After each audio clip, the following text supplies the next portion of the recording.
tolong diperhatikan ya. Tolong diperhatikan karena mikromeritik siapapun yang memberikan itu sama ya. Ini persis seperti yang akan saya berikan karena videonya video yang secara umum memang menggambarkan tentang mikromeritik ya. Nanti di pertemuan kedua akan saya ulas semuanya ya. Jadi untuk sementara ini pertemuan yang pertama ini Anda coba ikuti video pembelajaran tentang mikromeritik ya. Karena mikromeriti itu adalah ukuran partikel yang sangat kecil, ukurannya mikron ya, 10 pangkat min 3, min 6, di mana tablet-tablet atau obat-obat pada saat ini ukurannya mikron ya. Nanti ke depannya tablet-tablet atau obat-obat itu berukurannya nanopartikel. Nah, nanopartikel itu sangat sangat kecil ya, bahkan teknologi untuk mesin-mesin juga udah arahnya ke nanopartikel ya. Baik ya, kita mulai ya. Share videonya, mohon teman-teman untuk menyimak ya. Saya nggak tahu entah itu apa kamu sudah di rumah sambil tiduran, sambil apa, yang penting kamu menyimak ya. Saya share videonya.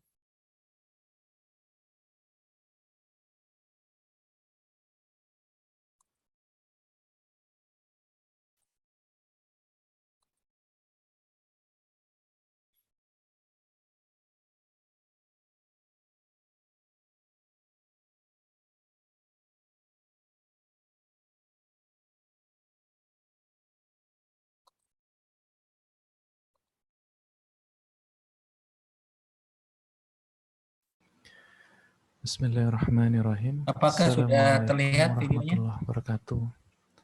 Baik, Apakah mahasiswa, sudah terlihat? Tolong teman-teman, dijelas. Mas mbak sekalian, Sudah, Pak. Sudah ya, pada pertemuan kali ini enggak kita akan lag ya, membahas enggak apa, mata kuliah lemot. farmasi fisika, Oke, tolong diperhatikan. yaitu berkaitan dengan mikromeritika. Oke. Baik, sebelum masuk ke pembelajaran, mari kita lihat tujuan pembelajarannya dulu ya.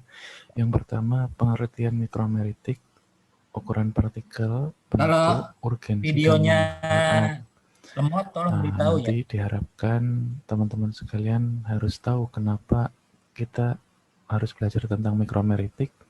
Lalu apa hubungannya suatu ukuran partikel dengan obat? Karena mikromeritik ini akan banyak bersinggungan dengan ukuran partikel.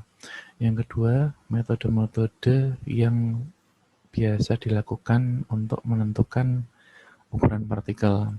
Nah, tidak hanya ukuran partikel, kita juga di sini mengenal beberapa metode yang mengukur tentang luas permukaan suatu partikel.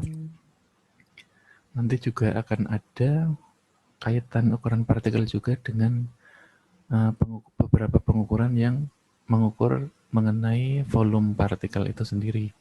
Lalu yang terakhir, teman-teman di sini kita berkenalan dengan beberapa sifat turunan dari suatu serbuk. Nah, ini untuk perkenalan aja, tapi untuk lengkapnya teman-teman akan banyak mendapatkan di mata kuliah yang lain. Oke, baik. Ini overview awal aja. Jadi seperti biasa, saya buatkan mapping dulu untuk pembahasan mikromeritika kuliah pada hari ini. Mikromeritik nanti kita akan membahas tentang pendahuluannya, lalu beberapa metode pengukuran, dan sifat turunan serbuk. Lalu untuk pendahuluan nanti kita membahas tentang pengertiannya, manfaat, dan urgensinya. Lalu metode pengukuran tadi ya sudah mengukur ukuran partikel, volume, dan luas permukaan. Lalu ada beberapa sifat turunan dari serbuk itu sendiri. Oke. Yang pertama kita masuk ke bagian pendahuluan. Oke, oh ya saya lupa. Ini saya buatkan mind map dan juga saya buatkan banyak tulisan. Nanti teman-teman juga bisa baca sendiri di sini karena khusus mikromeritika akan lumayan banyak tulisan-tulisan ini. Jadi kalau saya baca mungkin kurang menarik ya. Dan teman-teman juga nanti di sini bisa baca sendiri. Oke, dan saya intinya langsung aja. Oke, yang pertama mikromeritika adalah suatu ilmu pengetahuan yang mempelajari tentang ukuran dari partikel-partikel yang kecil. Nah, tapi sebelum kita membahas tentang mikromeritik, ada baiknya kita review dulu. Kemarin di Koloid sudah kan? Nah, pada intinya kita harus tahu dulu tentang dispersi dalam suatu produk-produk farmasi yang dikenal ada 3 macam, yaitu dispersi larutan atau molekuler ya. Dispersi molekuler kita biasa sebut dengan larutan, lalu ada dispersi koloid dan dispersi kasar. Nah, dari ketiga ini, itu yang membedakan adalah yang paling utama adalah berdasarkan perbedaan ukurannya. Nah, kalau kita kalau kita biasa mengukur pakai penggaris atau rumah ini besarnya berapa meter, jarak sekian berapa kilometer, atau besar handphone dan alat-alat lain berapa sentimeter, itu mungkin secara kasat mata kita sangat mudah untuk mengukur asalkan ada penggaris dan sebagainya atau alat ukur, pasti kita dengan mudah untuk mengukur itu. Tapi ketika kita bicara dengan dalam ranah farmasi, maka untuk mengukur ukuran partikel tersebut bukan merupakan sesuatu yang mudah. Karena apa? Karena yang nggak kelihatan di mata ini ya, di mata telanjang kita nggak bisa lihat secara langsung ukurannya bagaimana. Mungkin beberapa partikel kelihatan kecil, sangat kecil sekali masih bisa terlihat, tetapi tetap aja kita sangat sulit untuk melakukan pengukuran. Nah, oleh karena itu, kita belajar tentang ilmu mikromeritik. Karena obat dan bidang-bidang farmasi yang kita geluti ini memang kaitannya dengan benda-benda yang super kecil ya. Dari mulai bakteri, lalu partikel-partikel obat, serbuk-serbuk yang digunakan dan sebagainya itu sangat kecil ukurannya. Oke, ini ini bagian intinya aja dari yang tulisan pendahuluan tadi. Jadi pada intinya mikromeritik ini kita mempelajari tentang ukuran partikel-partikel yang kecil. Nah, yang kita pelajari itu ada apa aja? Ada bentuknya, ukurannya, lalu volume atau beratnya, lalu distribusi dari partikel itu, maksudnya ukuran ini beratnya sekian, ada berapa banyak, itu nanti dijelaskan di belakang. Nah, selain itu juga ada sifat-sifat lain yang mendasari partikel kecil tadi. Dalam hal ini adalah sifat turunan serbuk tadi. Nah, kenapa kita harus belajar tentang mikromeritik? Karena ya jelas obat itu hubungannya sangat erat kaitannya dengan yang namanya partikel-partikel kecil ya, karena si partikel kecil ini bisa mempengaruhi kualitas. Yang pertama kualitas, yang kedua efikasi, itu bukan eviasi ya. Oke, sebentar. Efikasi atau manjur enggak gitu ya. Yang ketiga adalah produksi obat itu sendiri. Nah, sederhananya gimana? Yang pertama kita masuk ke pembuatannya dulu. Yang paling bawah ya.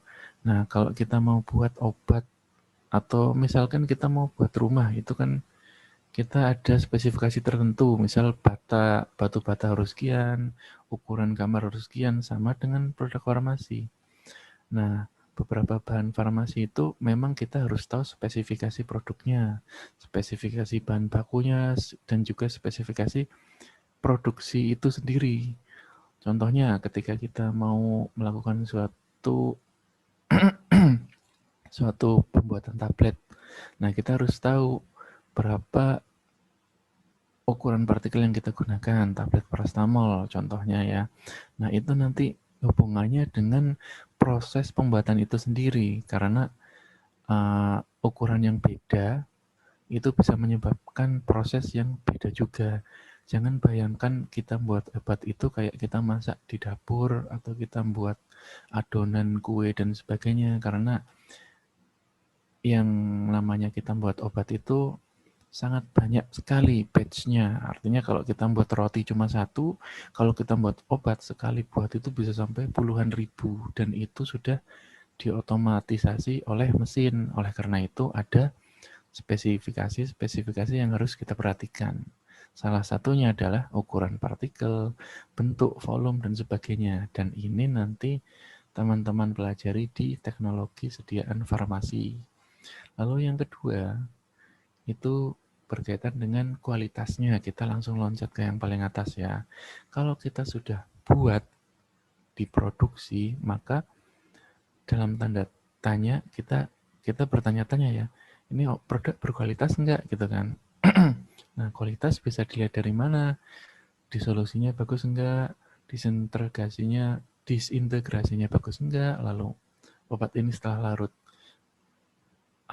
setelah mudah disolusi dan disintegrasi, dia pastinya mempercepat absorpsinya gitu kan. Lalu stabilitas DN ini maksudnya contohnya ketika kita membuat suspensi dan emulsi, kita perlu spesifikasi ukuran yang ingin kita gunakan. Oke, kemarin kan kita sudah belajar dispersi koloid kan. Nah, kalau kita misalkan membuat dispersi suatu emulsi itu terlalu kecil, itu pasti bisa saja tidak sesuai dengan ini ya, stabilitas, bisa mengalami agregasi atau kerusakan atau enggak stabil. Begitu juga kalau terlalu besar gitu. Nah, dalam kita buat kita juga harus tahu ukurannya berapa. Nah, artinya kita harus bisa mengukur dengan cara mikromeritik. Lalu yang ketiga, efikasi itu sendiri. Jelas ya, ketika kualitasnya sudah bagus, obat sudah terdisolusi, disintegrasi, absorpsi, dan sebagainya, maka yang namanya efek farmaseutis pasti optimal ya, karena ukurannya sesuai yang pertama. Yang kedua, contohnya nanti teman-teman akan membahas tentang luas permukaan. Ketika luas permukaan suatu bahan yang kita minum semakin besar, maka disolusi dan sebagainya semakin baik, sehingga efek farmaseutis, waktu onset, dan sebagainya itu semakin cepat dicapai, sehingga obat itu bisa lebih cepat lagi dan lebih bagus lagi dalam memberikan efeknya. Nah, ini beberapa contoh dimensi partikel dalam sistem dispersi farmasi ya. Ini teman-teman nanti bisa baca sendiri. Intinya yang paling kiri itu ukurannya mikron ya, atau milimeternya yang kanannya itu, atau dalam segi ayakan itu yang paling kanan. Nah, ini juga menandakan nanti ada metode ayakan, dia batas terbawahnya itu hanya bisa mengukur sampai sebatas apa gitu ya. Lalu ada mikroskopi dan sebagainya. Itu paling kecil dia bisa melihat sampai sebatas apa. Nah, contoh-contohnya yang kanan nanti teman-teman bisa lihat sendiri. Ada suspensi, lalu ada emulsi kasar, lalu ada serbuk halus dan sebagainya, atau ukuran-ukuran granul yang rata-rata itu. Oke. Ini nanti juga bisa dibaca sendiri. Pada intinya sudah seperti yang saya jelaskan tadi ya. Ilmu kita, ilmu farmasi pada khususnya ya, itu kaitannya erat dengan partikel-partikel yang sangat kecil gitu. Nah, partikel sendiri itu sebenarnya variasinya sangat banyak ukurannya. Mulai dari yang paling gede sampai yang sangat kecil yang kita harus pakai mikroskop itu, ukuran itu sangat rentangnya jauh sekali, rentangnya lebar. Nah, si mikromeritik ini di sini kan diusulkan oleh seorang ahli namanya Dalla Valle ini, namanya mikromeritik. Aspek-aspek yang kita pelajari itu tadi kita ulang lagi sudah ya. Yang pertama ukuran partikelnya, rentang distribusi ukuran partikel, lalu bentuk partikel itu sendiri, lalu luas permukaan partikel, dan yang terakhir volume atau berat dari partikel itu sendiri. Oke. Nah, ini lebih spesifik lagi kita membahas tentang bahan-bahan yang kita gunakan di industri farmasi. Jadi ada dua macam dispers atau kumpulan partikel atau sebaran suatu partikel. Ada yang namanya mono dan ada yang namanya polydisperse. Monodisperse artinya suatu kumpulan partikel yang terdiri atas satu ukuran partikel atau sifatnya homogen. Lalu polydisperse itu artinya suatu kumpulan partikel yang terdiri atas lebih dari satu ukuran. Nah, kebanyakan atau mayoritas itu bahan-bahan yang kita gunakan di industri farmasi biasanya sifatnya adalah polydisperse. Oleh karena itu, kalau kita bilang monodisperse, kalau kita cuma cari ukurannya aja mungkin sudah cukup ya. Tetapi kalau sudah berkaitan dengan bahan polydisperse, maka kalau cuma kita, oh ukurannya sekian, rata-rata, atau dan sebagainya, itu kurang cukup. Maka kita juga harus tahu selain ukuran itu, maka kita harus bekerja dengan cara melihat atau menghitung jumlah partikel itu sendiri. Artinya apa? Maksudnya jumlah partikel berdasarkan beratnya masing-masing atau ukurannya masing-masing. Oke, kita lanjut dulu. Oh, ini nanti aja. Nah, saya balik lagi yang tadi intinya ya, yang jumlah partikel itu sendiri maksudnya ketika ada suatu partikel, suatu disperse yang isinya ada mungkin 2 partikel gitu ya, kita ambil aja sederhana 2 partikel. Partikel A ukurannya 1 mm, partikel B ukurannya 5 mm. Nah, ini rata-ratanya kan berarti 3 mm gitu kan. Nah, kita nggak bisa bilang seperti itu. Kita harus tahu ukuran 1 mm itu jumlahnya berapa, ukuran 5 mm juga jumlahnya berapa. Nah, itulah yang harus kita ukur, tidak hanya ukuran partikelnya tok gitu. Nah, gimana cara ngukurnya? Kalau cara ngukur di sini analoginya seperti ini ya. Secara fisika, kan kita berangkat dari secara fisika ya, farmasi fisika.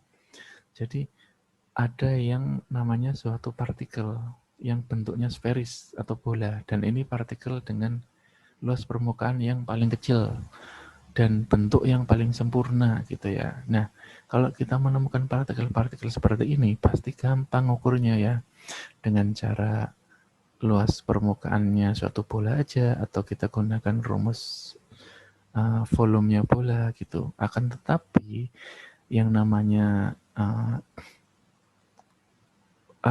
apa namanya? Yang namanya partikel seperti ini dengan bentuk seperti ini itu mungkin hampir tidak ada di dunia ini. Oleh karena itu kita susah yang namanya menentukan partikel berdasarkan diameter dan sebagainya gitu ya. Karena partikel di dunia ini rata-rata tuh nggak simetris, dan semakin tidak simetris si partikel itu, maka kita menentukan diameternya itu juga semakin sulit gitu. Maka kita dalam menentukan diameter suatu partikel, entah itu di farmasi atau di sebagainya, kita gunakan solusinya adalah dengan kita menggunakan ukuran equivalent spherical diameter. Nah, apa sih equivalent spherical diameter? Seperti ini. Jadi di pendahuluan aja, pada intinya equivalent spherical diameter yaitu ukuran ini, ukuran yang merepresentasikan ukuran partikel, suatu ukuran partikel tertentu ya, dengan menghubungkannya dengan diameter suatu sphere atau bola yang memiliki luas permukaan, volume, dan diameter yang sama. Artinya apa? Ketika kita punya suatu partikel, contohnya ya, itu yang paling kanan itu banyak sekali beberapa contoh ini apa namanya bahan-bahan farmaseutis yang bentuknya seperti itu. Jadi jelas nggak ini ya. Ada yang spherical tapi banyak sekali yang tidak spherical atau tidak bulat sempurna. Nah, gimana caranya kita gunakan suatu diameter yang diameter itu akan ekivalen dengan suatu spherical itu sendiri. Atau maksudnya kalau irregular atau bentuknya nggak jelas seperti itu ya, kita asumsikan dia memiliki diameter tertentu yang ketika kita proyeksikan maka merepresentasikan terhadap suatu sphere atau bola yang sempurna. Itu namanya equivalent spherical diameter. Nah, beberapa macam diameter pengukuran, atau di sini terminologi diameter itu yang seperti tadi itu ada beberapa macam. Contohnya teman-teman bisa baca sendiri, silakan ada DS, diameter surface, DV volume, DP itu projected, dan DST itu stocks. Nah, diameter-diameter ini itu diperoleh dari metode pengukuran yang beda-beda. Beda metode, diameternya juga nanti tulisannya beda. Contohnya stocks itu diambil dari pengendapan, lalu ada DS, DVDP itu ada dari metode mikroskop dan sebagainya gitu ya. Oke, jadi nanti teman-teman akan menjumpai diameter yang seperti ini, dan diameter satu, contohnya DS, DVDP ini dan DST itu merupakan suatu diameter yang diperoleh dari pengukuran yang beda-beda. Oke, oleh karena itu kita nggak bisa menyamaratakan ya, misal nggak, atau membandingkan ketika kita punya diameter yang kita ukur dengan mikroskopi, lalu kita ukur dengan pengendapan nanti stok itu, kita nggak bisa membandingkan. Kalau mau membandingkan ya stocks dengan stocks, atau diameter yang dengan mikroskop juga kita bandingkan sama dengan mikroskop, dan itu pun nanti akan ada lebih spesifik lagi. Oke, untuk yang pertama tadi pendalaman sudah ya. Oke, setelah ini kita lanjutkan ke video yang kedua, yaitu metode penentuan. Ya, baik. Sebelum lanjut ke video yang kedua, saya akan absen dulu ya, satu-satu.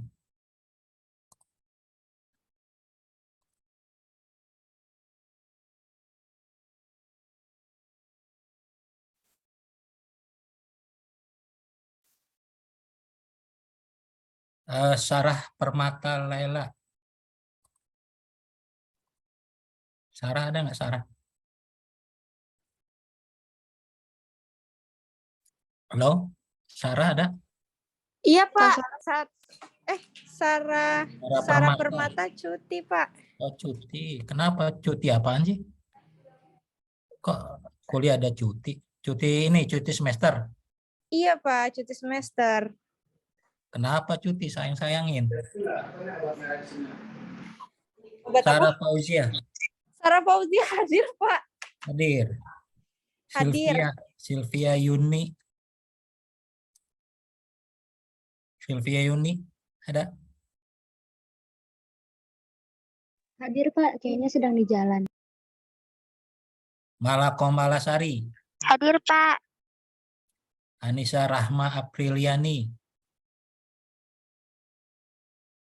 Anissa ada? Hadir Pak. Hadir. Ada Pak. Gita Amelia.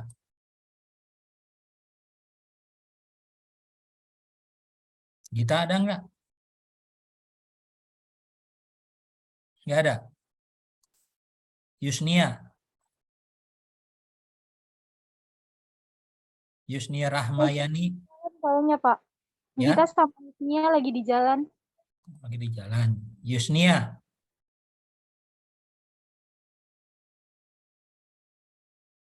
Yusnia ada nggak di Zoom tadi? Roida Hotmauli. Hadir Pak. Florita. Florita. Putri Lestari.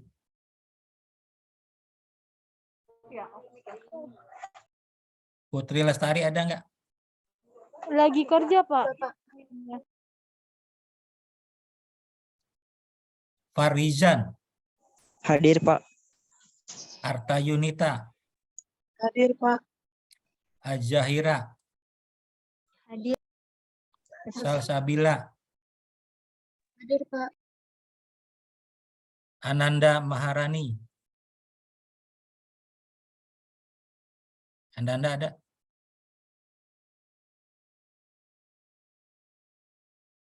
Kalau Ananda cuti juga. Siti Fatimah. Hadir Pak. Abdul Hafiz. Hadir. Anita Hayatun Nufus, Hadir, Pak. Deborah Erma Hadir, Pak. Kusuma. Hadir, Pak Deborah. Ananda ada nggak Ananda tadi?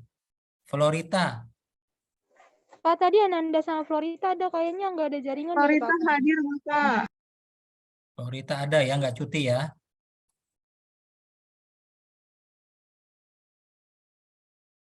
Yang cuti cuma Sarah tadi ya. Ananda ada, Ananda. Ananda jaringannya lagi error, Pak, nggak bisa masuk. Masa di Jakarta ini saya lagi di Semarang nih, tadi agak repot juga jaringannya. Oke, yang B nanti saya upin setelah video yang kedua. Kita lanjut lagi ya video yang kedua, tolong disimak kembali.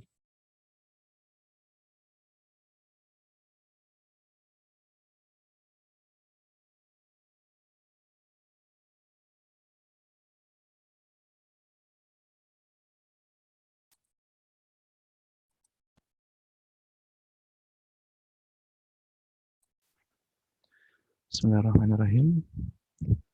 Baik, kita masuk ke pembahasan kedua ya, yaitu metode penentuan ukuran partikel.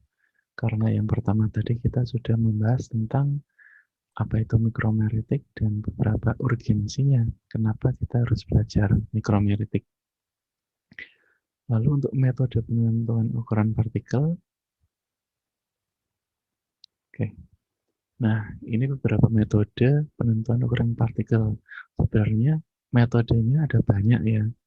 Nah, di beberapa textbook yang lain itu sangat banyak sekali. Cuma untuk yang teman-teman perlu ketahui di sini dan yang ada di buku Martin, nanti teman-teman juga bisa baca sendiri di buku Martin itu ada sekian. Oke, dan yang akan saya sampaikan nanti hanya sedikit pengantarnya saja atau ya di permukaan saja. Untuk yang sangat detailnya nanti teman-teman yang ingin mendalami tentang metode-metode pengukuran ini bisa baca sendiri di buku farmasi fisika ya, khususnya yang Martin itu sendiri karena kita acuannya di buku itu. Oke, untuk beberapa metode pengukuran tadi sudah disebutkan ya, ada mikroskop, pengayaan, sedimentasi, dan Coulter-Kantor. Dan ada metode untuk pengukuran luas permukaan, yaitu ada metode absorpsi dan metode permeabilitas udara. Nah, kita masuk ke yang pertama, metode untuk menentukan ukuran partikel. Ada 4 tadi ya, sudah dijelaskan. Nah, untuk keempat metode ini tidak ada yang lebih baik dan lebih buruk, karena semuanya sesungguhnya itu bukan merupakan pengukuran dalam tanda kutip secara langsung gitu ya. Kenapa? Kalau kita lihat yang mikroskopik sudah jelas ya, memang sudah terlihat kalau itu partikelnya bentuknya jelas seperti itu. Diameternya juga sekian, tetapi yang namanya mikroskopik itu kita hanya bisa melihat secara 2 dimensi. Lalu yang kedua pengenapan atau sedimentasi atau yang kiri atas itu ya, yang warna biru. Nah, itu alatnya. Untuk pengenapan ini juga data yang kita hasilkan itu adalah data yang diturunkan terhadap relatif terhadap hukum Stokes. Jadi ada suatu benda atau partikel dia memiliki kecenderungan untuk mengendap. Nah, diameter atau besarnya ukuran itu berpengaruh terhadap pengendapan itu sendiri dan itu dilihat, kita bisa lihat dalam hukum Stokes hubungannya. Lalu yang ketiga mengenai volume partikel dengan alatnya yaitu Coulter-Kantor, itu juga kita dapat menghitung diameter volume ekuivalen dari suatu partikel. Tetapi kita juga nggak tahu bentuknya itu seperti apa gitu. Jadi masing-masing metode itu punya kelebihan dan kekurangan sendiri-sendiri ya. Dan kita tidak bisa membandingkan antara metode satu dengan metode yang lainnya. Nah, ini untuk distribusi ukuran yang dapat kita ukur ya.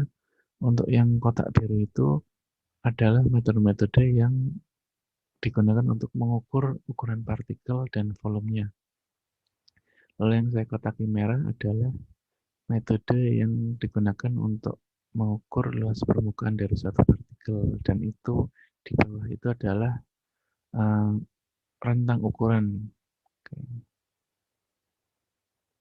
Oke, jadi ini kita lebih ke prinsip dan inti-intinya saja ya.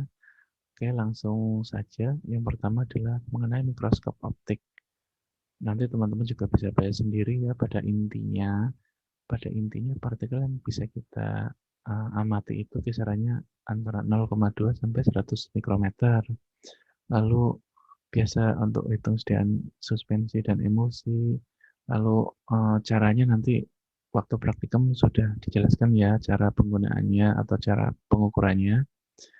Menggunakan slide standar mikrometer yang di situ sudah ada skalanya dan kita hitung satu demi satu. Nah, kelebihannya kita bisa lihat langsung atau mengamati langsung bentuk partikel itu.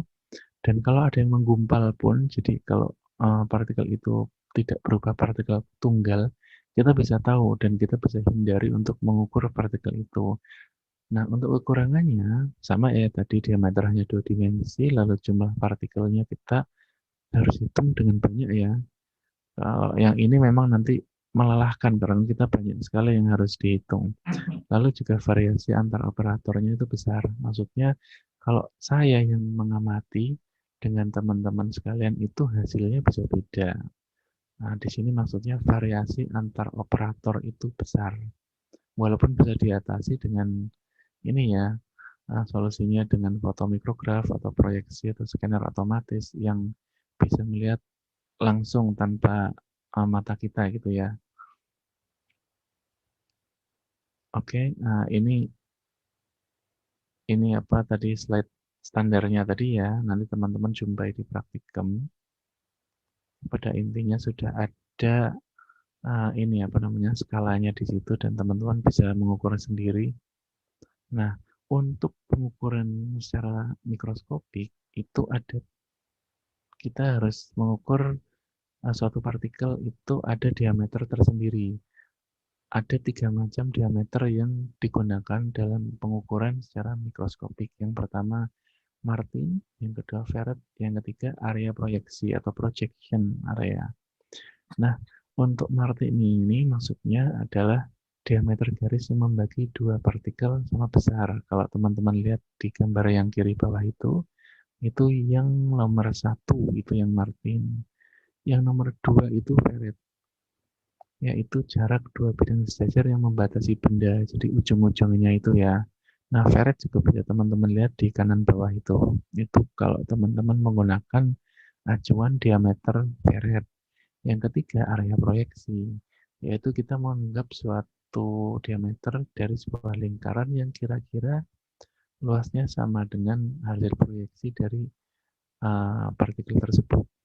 Nah, ketika kita melakukan suatu pengukuran dengan mikroskopi, kita harus konsisten ketika teman-teman menggunakan acuan diameter Martin, ya wis pakailah Martin terus, jangan sekarang Martin, besok Ferret, besok area proyeksi dan sebagainya tuh jangan. Kalau teman-teman gunakan Martin, ya Martin terus. Sampel A Martin, sampel B Martin, sampel semuanya juga Martin terus. Jangan dibedakan karena jelas pasti hasilnya bisa beda. Dan memang beneran bisa beda gitu ya. Untuk ininya juga sama arah pengukurannya. Kalau teman-teman mengukur secara vertikal, ya tolong vertikal terus. Kalau teman-teman mengukur secara horizontal, teman-teman bisa ukur horizontal terus di tiap partikel itu ya, jangan beda-beda. Oke. Lalu untuk mikroskopi ini kita ada kaitan erat dengan persamaan Edmondson, yaitu untuk mengukur partikel rata. Persamaannya seperti itu, intinya diameter rata-ratanya adalah jumlah N D pangkat P plus F dibagi jumlah N D pangkat F dalam kurung pangkat seper P gitu ya. Nah, keterangannya teman-teman nanti bisa baca sendiri. Yang N itu jumlah partikelnya, D itu titik tengah atau rata-rata jarak ukuran, P itu indeks yang berhubungan dengan ukuran dari suatu partikel individu. Oke. Nah, kita ingin di sini pada intinya kita sederhanakan aja ya, teman-teman nanti ketika mengerjakan analisis data mikroskopi gitu ya, ada yang namanya N, ada yang namanya D. Nah, teman-teman silakan lihat di bawah. Pada intinya ketika teman-teman menggunakan yang paling bawah ya, paling bawah itu nanti akan ada ND pangkat 0 atau di situ N, ada juga ND pangkat 1, ND pangkat 2, ND pangkat 3. Artinya apa? Artinya perhitungan dengan seperti itu contohnya ND1 itu artinya menggambarkan panjang dari partikel yang teman-teman ukur. ND2 luas permukaannya, ND3 itu volumenya. Nah, kalau masih bingung kita lihat contohnya langsung. Kayak seperti ini ya. Jadi ada suatu partikel, kumpulan partikel dengan distribusi ukuran tertentu, teman-teman bisa lihat yang paling kiri ya, dari 0,5 sampai 4. Nah, kita lihat, kita ukur rata-ratanya ya. Rata-ratanya contohnya yang paling atas, kita paling atas dulu ya, 0,5 sampai 1,00. Rata-ratanya adalah 0,5 tambah 1 dibagi 2, yaitu 0,75. Ya, itu namanya D.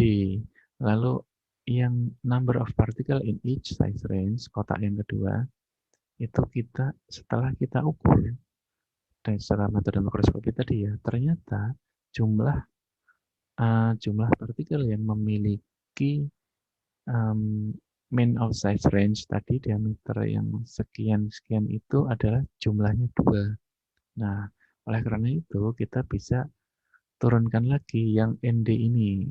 Oke, ini adalah hasil kali antara N dan D ini. Lalu ND kuadrat itu tinggal ini ya. ND, aduh, mana ini? D dikuadratkan, D pangkat 3 dan D pangkat 4 itu nanti hasilnya beda. Nah, bedanya apa? Ketika kita bahas tentang ND1, ND pangkat 1 maaf ya. Nah, itu maksudnya kita melihat panjang dari partikel tersebut. Atau di sini kita bantu sederhananya, kita punya data ukuran partikel. Nah, dari data itu kita ingin mengkonversi, yang nanti akan saya jelaskan di belakang ya, ingin mengkonversi data itu ke dalam bentuk ND1, panjang partikel atau luas partikelnya atau volume partikel itu sendiri. Maka caranya adalah seperti ini. Nah, kita lanjut dulu ya penjelasan di belakang. Nah, ini contoh kurva distribusi normal. Kayak seperti ini. Kalau teman-teman belum pernah belajar tentang distribusi normal, coba belajar sendiri artinya apa. Itu yang kanan sudah saya sertakan kriteria distribusi normal ya. Nah, kalau dalam statistik farmasi, distribusi itu ada 2 macam, yaitu distribusi normal dan distribusi tidak normal ya. Bukan tidak normal, tidak terdistribusi normal gitu ya. Jadi secara ideal memang suatu hasil statistik atau apapun itu distribusinya sebaiknya normal. Akan tetapi pada kenyataannya di dunia farmasi gitu ya, kalau tadi kan contoh, ya memang ada, tetapi mayoritas serbuk-serbuk dan partikel-partikel yang kita miliki di dunia farmasi itu sebenarnya distribusinya tidak normal gitu ya. Oke, kita lanjut dulu.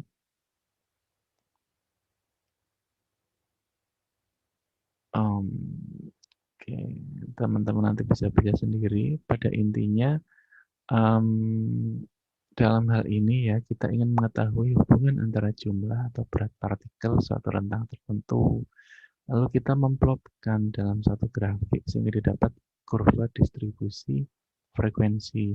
Kenapa hal ini penting? Tadi ya yang sudah kita bahas di awal, karena partikel tertentu itu memiliki ukuran tertentu beserta frekuensinya gitu ya. Nggak cuma ukurannya aja, tapi kita harus tahu yang namanya frekuensi itu sendiri, atau berapa banyak sih si partikel itu.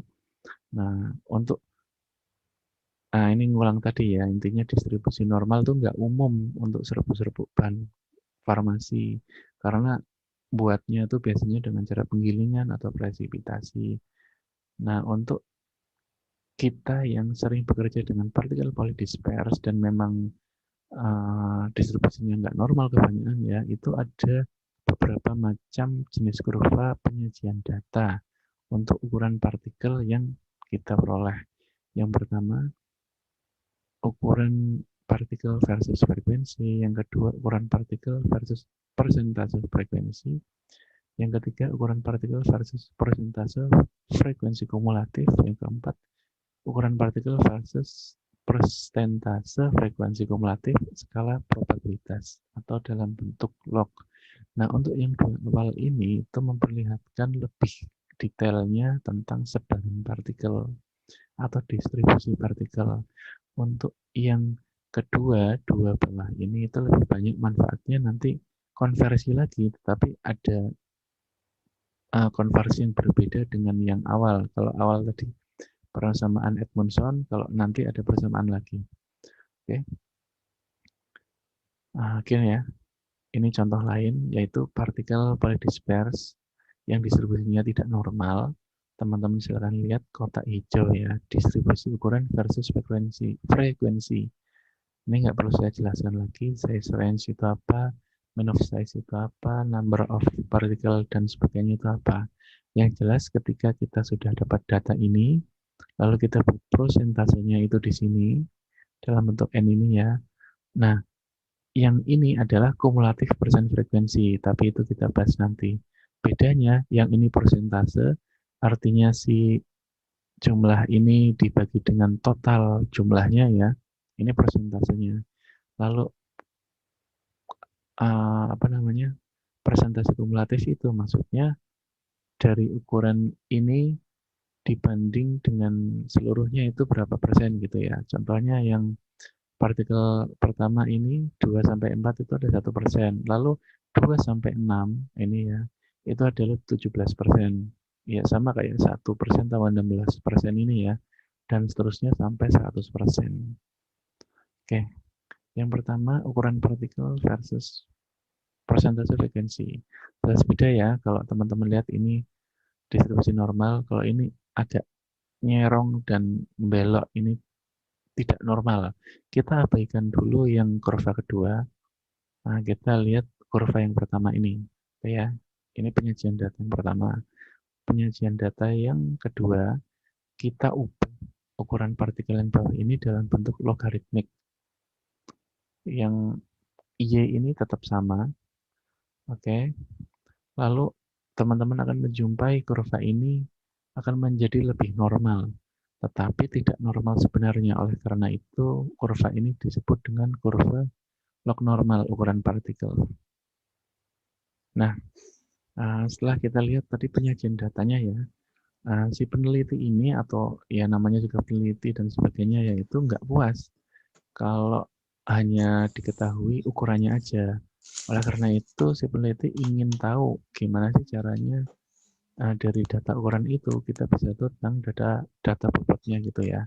Sama kayak yang tadi sudah saya jelaskan ya, ND2 dan ND3 tadi. Kalau ND panjang, ND2 itu luas permukaan, dan ND3 itu tentang volume. Nah, teman-teman bisa hitung sendiri aja dari yang tadi ya. Oke, ini yang kiri dari mulai size range dan sebagainya sudah nggak perlu saya jelaskan. ND juga teman-teman N kali D saja itu sudah tahu ya ini, dan ND pangkat 2 ND pangkat 3 itu sudah bisa menghitung sendiri. Pada intinya hasil dari ND3 ini ND3 ini diproyeksikan adalah volume dari partikel tersebut, partikel yang memiliki size range di size range ini ya gitu. Nah, hasilnya seperti apa? Seperti ini. Kalau kurva yang kiri adalah distribusi jumlahnya, kalau yang kanan adalah beratnya. Oke, sama ya. Ini yang log normal, ini yang biasa. Oke, ada distribusi jumlah dan distribusi berat. Oke, keuntungannya apa ketika kita membuat kurva seperti itu? Yang pertama, kita bisa melihat ada gambaran tentang distribusi diameter rata. Nah, yang kedua, kita juga bisa tahu. Jadi dua sampel itu memang mungkin rata-ratanya sama, tetapi distribusinya itu bisa beda gitu ya. Nah, ini sama ya yang kayak saya bilang tadi, nggak puas sampai situ, kita juga bisa buat kurva lain untuk menentukan bobot partikel yang lebih akurat. Jadi ini itu tidak terlalu akurat ya, maka ada persamaan Hertz-Coate yang istilahnya persamaannya lebih akurat. Oke, dengan cara kita buat hubungan antara persentase kumulatif dengan ukuran partikel. Oke, kalau tadi hanya ukuran partikelnya saja, yang ND3, maka kita buat yang paling kanan nomor 10 ini. Persentase kumulatifnya, hasilnya adalah seperti ini. Oke. Dan ketika kita logkan lagi, maka hasilnya adalah seperti ini. Jadi ini aja ya, umum aja.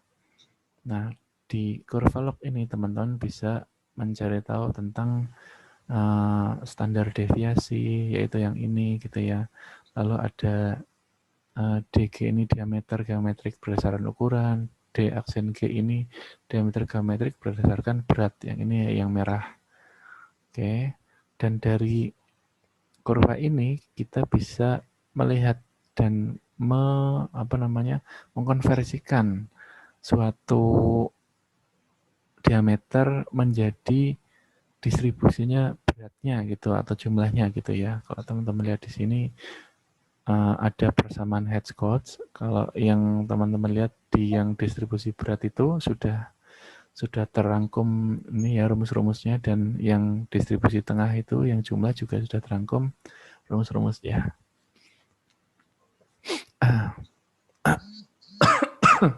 Pada intinya seperti itu. Dari sepanjang itu yang saya jelaskan tadi, nanti teman-teman bisa dalami sendiri. Tapi pada intinya, ketika kita memiliki suatu data ukuran partikel secara mikroskopi tadi, kita bisa mengira-ira bobot partikel dari partikel yang kita amati gitu ya. Nah, ada dua macam pendekatan. Yang pertama berdasarkan perhitungan diameter volume ND pangkat 3 nih, sebentar. Ya, benar ya, ND pangkat 3. Yang kedua berdasarkan persamaan Hertz-Coate tadi, yaitu yang ini. Oke, intinya seperti ini aja. Kita lanjut ke yang ayakan atau sieving. Jadi metode penentuan ukuran partikel yang kedua, kita gunakan suatu ayakan. Ini juga nanti teman-teman silakan baca sendiri. Metode sangat sederhana lah, terus mengayak, tapi ada aturan kecepatan dan ukuran mesh tertentu, sudah dan harus dikalibrasi, dan itu ya hanya bisa untuk bahan berukuran di atas 44 mikrometer. Kalau di bawahnya sudah tidak bisa. Lalu yang bawah itu sampah ditaruh paling atas dan sebagainya, itu cara kerjanya. Sampai ke bawah juga cara kerjanya. Pada intinya seperti ini. Jadi setiap ini ada, kalau dari gambar ya, kalau teman-teman lihat itu ada 1, 2, 3, 4, 5, 6. 6 jenis ayaan yang lubang porinya itu lubangnya beda-beda ukurannya. Dari yang paling atas itu yang paling besar, dari yang sampai yang paling bawah itu yang paling kecil. Oke ya, kalau teman-teman lihat di sini paling besar, ini yang paling kecil, fine mesh magnification. Nah, ketika kita ada suatu campuran partikel polydisperse, kita taruh di atas ini. Ya kayak orang ngayak biasa lah ya kan teman-teman, ngayak tepung, ngayak apapun itu pasti sudah paham, dan ini ada di praktikum nanti kan. Nah, untuk ukuran partikel yang sangat besar atau yang paling besar itu biasanya ketahan di sini. Nah, selanjutnya semakin semakin ke bawah gitu ya. Kalau partikel yang sangat kecil sekali itu akan sampai ke bawah gitu loh. Dan selanjutnya intinya seperti itu. Jadi partikel itu akan masuk ke ayan-ayan ini berdasarkan ukurannya yang masih bisa nerobos gitu ya. Kalau kalau dia sangat kecil ya bisa sampai sini. Kalau kecilnya nggak terlalu kecil ya mungkin sampai sini atau baru sampai sini gitu ya. Intinya seperti kayak gitu. Nah, yang perlu diperhatikan yang pertama waktu atau lama pengayakan ya Kak. Supaya diperhatikan kalau ngayak satu yang dan yang lainnya tuh kalau mau membandingkan ya waktunya yang konstan. Jangan satu 10 menit, satunya 20 menit itu pasti beda hasilnya ya. Selain itu juga ada masa sampel dan intensitas getaran itu juga perlu kita perhatikan. Kalau mengayak juga jangan terlalu banyak sampelnya gitu ya. Lalu selain itu intensitas getaran, gojoknya juga harus kita ukur supaya standar gitu ya dan dicatat. Selain itu juga kalau terlalu lama juga nanti yang namanya serbuk itu kan ada yang namanya gesekan-gesekan gitu. Itu bisa tidak membuat valid karena banyak serbuk yang mungkin bergesekan dan partikelnya menjadi semakin kecil gitu ya.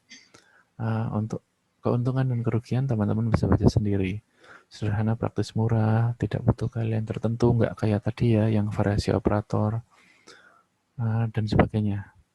Nanti teman-teman itu mudah diamati, dapat diketahui ukuran partikel.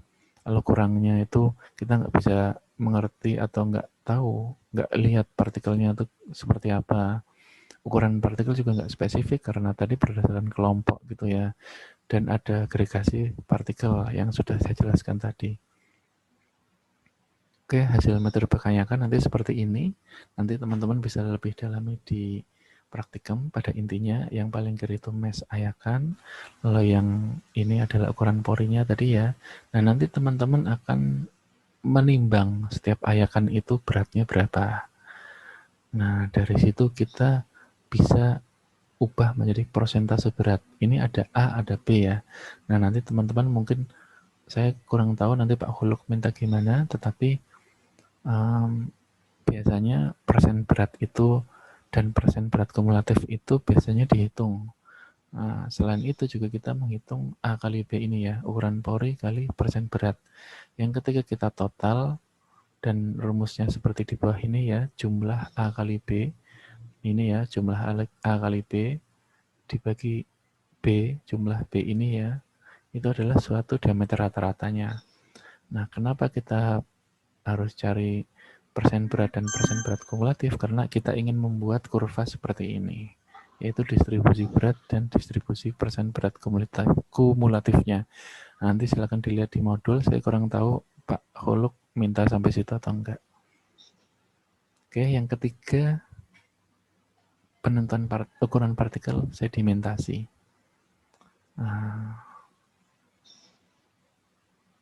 Oke, nanti teman-teman ini baca sendiri, tapi pada intinya saya ingin menjelaskan tentang pengukuran partikel metode sedimentasi itu menggunakan prinsip hukum Stokes, yaitu suatu partikel memiliki laju sedimentasi tertentu yang dipengaruhi oleh ukurannya. Ukuran partikel dapat diketahui dengan memodifikasi hukum Stokes seperti itu ya. Oke.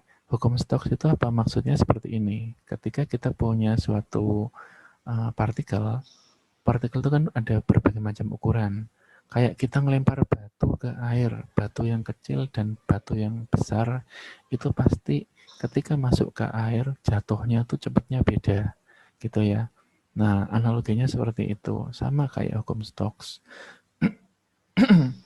Hukum Stokes juga seperti itu. Jadi, perbedaan ukuran partikel itu adalah dalam hari ini beda diameternya atau beratnya itu juga mempengaruhi jatuhnya tuh waktunya juga beda gitu ya. Oleh karena itu persamaan hukum Stokes ini bisa jadi acuan untuk kita melihat diameter partikel itu berapa sih dengan cara kita taruh dan kita tunggu dia sampai mengendap. Makanya namanya sedimentasi. Nah, rumusnya seperti itu. Ini ya, D itu diameter, ini berbanding lurus dengan viskositas medium, jelas ya, berbanding lurus dengan jarak jatuhnya dalam waktu tertentu ya, lalu berbanding terbalik dengan gaya gravitasi, ini ya, percepatan gravitasi, dan T juga, waktu T, lalu rho S kurangi rho O ini ya, rho itu kerapatan partikel dikurangi kerapatan medium dispersi. Nah, sebagai catatan, ketika teman-teman menggunakan hukum Stokes itu hanya dapat digunakan jika tidak ada turbulensi pada sistem itu. Artinya apa? Kalau teman-teman yang belum tahu turbulensi itu maksudnya perubahan kecepatan. Pokoknya ada suatu perubahan kecepatan di situ yang menyebabkan si partikel ini turunnya tuh jadi berubah. Gerakannya jadi tidak standar seperti kayak tadi gitu ya, kayak yang ini. Oke, ini kan ada syarat. Aliran mediumnya laminar atau streamline, tidak ada turbulensi. Oke. Nah, ada tidaknya turbulensi ini kita bisa tahu dengan rumus Reynolds gitu ya, RE. Nah, si Reynolds ini menghitung bahwa jika RE itu lebih dari 0,2, artinya terjadi turbulensi. Oleh karena itu, ketika kita ingin menggunakan hukum Stokes, maka kita harus menggunakan hukum Stokes yang RE itu agar di bawah 0,2. Ini saya salah ya. 0,2 artinya tidak terjadi turbulensi. Kalau RE-nya di bawah 0,2, turbulensi itu nggak terjadi dan hukum Stokes yang kita gunakan untuk mengukur ukuran partikel itu valid. Nah, jadinya rumusnya seperti ini. Oke, ini ada contoh soal, nanti teman-teman baca sendiri dan mengerjakan sendiri ya. Ini sudah ada ininya pengerjaannya, dan yang ini belum ada tapi sudah ada kunci jawabannya, nanti bisa latihan sendiri. Oke, mungkin video ini udah kepanjangan ya, gara-gara menjelaskan yang mikroskopi tadi. Setelahnya kita lanjut di metode penentuan volume partikel ya. Kalau tadi ukuran, sekarang volume. Sebentar, ini panjang nggak? Oh, dikit aja ya. Nanti kita lanjut di yang luas permukaan di video selanjutnya. Nah, untuk yang penentuan volume tadi kan sudah ukuran. Lalu untuk penentuan volume, teman-teman di sini saya hanya minta prinsipnya aja. Ini sudah saya sertakan gambarnya. Prinsip pengukurannya adalah teman-teman punya suatu partikel. Partikel itu teman-teman suspensikan ke dalam suatu cairan elektrolit. Nggak perlu dijelaskan kan cairan elektrolit itu apa. Kemudian si partikel-partikel yang telah tersuspensi ini itu kita pompa atau kita lewatkan melalui suatu lubang kecil. Yang di lubang itu pada kedua sisinya ada elektroda. Nah, ketika si partikel ini melewati lubang tadi, itu pada intinya akan terjadi perubahan voltase. Nah, perubahan voltase tadi itu sebanding dengan ukuran volume partikel. Yang tahap selanjutnya kita bisa konversi menjadi berat atau volume tadi ya. Nah, intinya seperti ini ya. Jadi ini cairan elektrolit tadi, partikelnya seperti ini, kita pompa untuk melewati antara lubang yang berisi elektroda ini ya. Nah, kalau ukuran ini beda, juga hasil voltasenya juga beda ya, detektor voltase tadi. Ini large cell dan small cell. Ketika suatu sel atau suatu partikel itu berukuran besar, maka kurvanya seperti ini, lebih tinggi daripada yang partikelnya berukuran kecil. Ini juga sama, prinsipnya seperti itu. Jadi kita mengukur suatu partikel berdasarkan beda potensial yang timbul akibat dari kita pompakan dia di celah-celah elektroda tadi. Nah, detektornya adalah voltase ini ya. Kita ukur voltasenya. Dari voltase ini kita bisa tahu, oh si partikel ini ukurannya besar gitu atau ukurannya kecil dan sebagainya. Oke, prinsipnya seperti itu. Nah, ini sama ya kayak tadi. Cuma ini lebih bahannya lebih lengkap.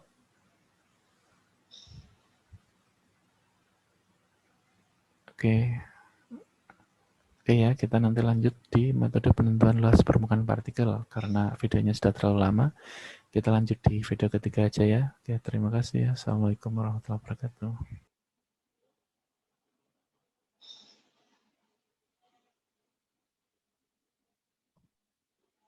Ya, baik. Kita cukupkan sampai di video kedua ya. Video ketiga minggu depan. Saya akan absen yang kelas B.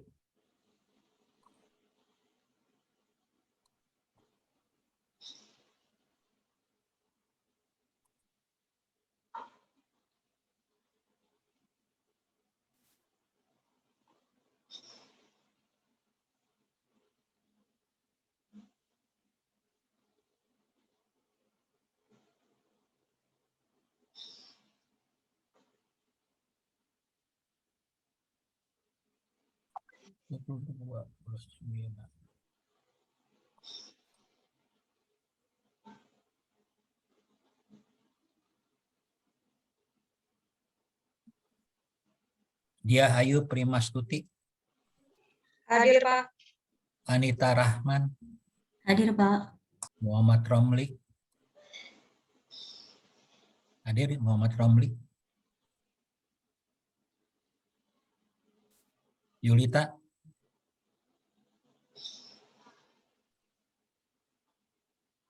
Yulita.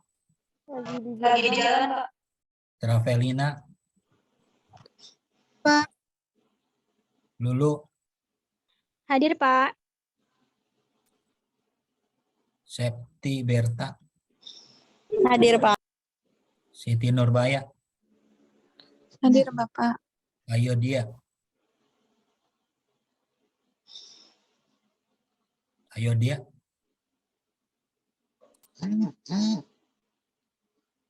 Nggak ada ayo dia.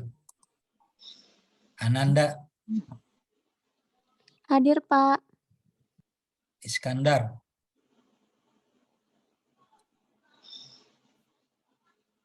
Iskandar. Nia. Febriana. Nia ada Nia. Hadir, Pak. Azahra. Hadir Pak. Mutiara Andini. Hadir Pak. Nia Mulyani. Hadir Pak. Septia Wafa. Hadir, Pak. Dah Oktavia. Hadir Pak. Teguh Setiawan. Hadir, Pak. Iti Azkia. Hadir Pak. Hilmi Aulia. Hadir, Pak. Helinia. Hadir, Pak. Silvi Nuraini. Hadir, Pak. Selinya lagi di jalan, Pak.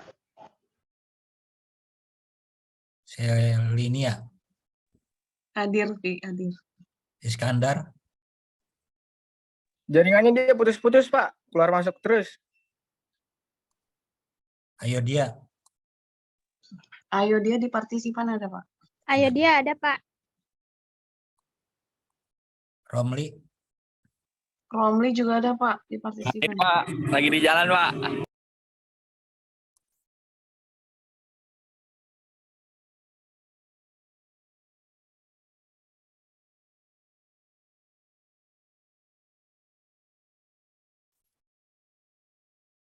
Oke ya, sampai di sini dulu ya. Kita lanjut minggu depan ya. Oke. Ya, assalamualaikum warahmatullahi wabarakatuh. Waalaikumsalam.